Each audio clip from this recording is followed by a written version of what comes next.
waxaan u kacay ahmiyadda uu ururkan u leeyahay bulshadeena oo ay kow ka tahay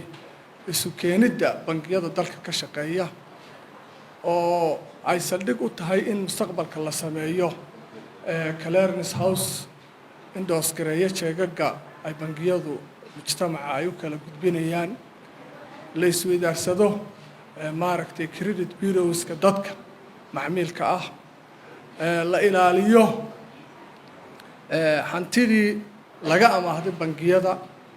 oo ay runtii ka aasaasmayso shuruucdii hore loo dejiyey iyo mar walbaba in central banka uu ururkani kala shaqeeyo kaabista iyo wax ka beddelka shuruuciyadii hore ee meesha yaalay ee la sameeyey waxaan runtii aad ugu farxsanahay in maaragtay wasaaradda maalgashigu ay dhammaystirtay sharciyadii maalgashiga dalka kulli wasiirkii baa inoo jooga oo faahfaahin doona taasina runtii waxay dhiirigelin weyn ay u tahay bangiyada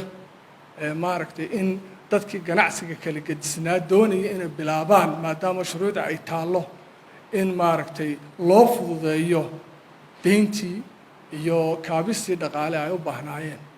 ururku waxyaabaha runtii muhiimadda uu u leeyahay bulshada khaliif sheekh cumar ayaa aad si qoto dheer uga warramay waxaan ku kabi lahaa waxyaabaha ka midka ah waxaa ka mid ah in financial inclusionka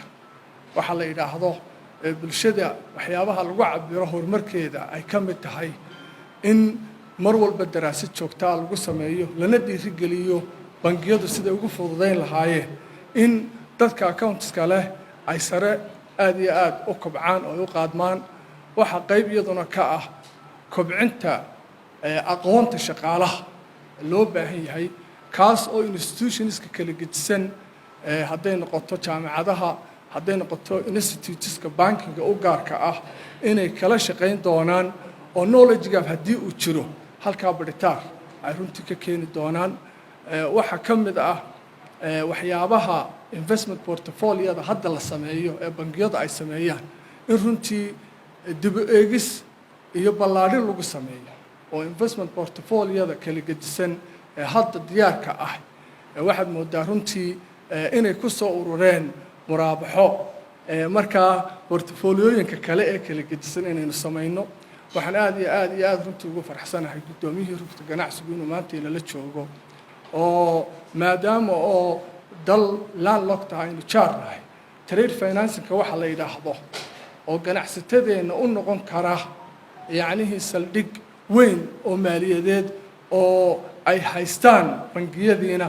in maxaan ku idhaahdaa iyadana ay ka shaqaynayaan oo haddii dalka aynu jaarka nahay ilaahay waxaynu ka baryaynaa inuu nabadgelyo ku waare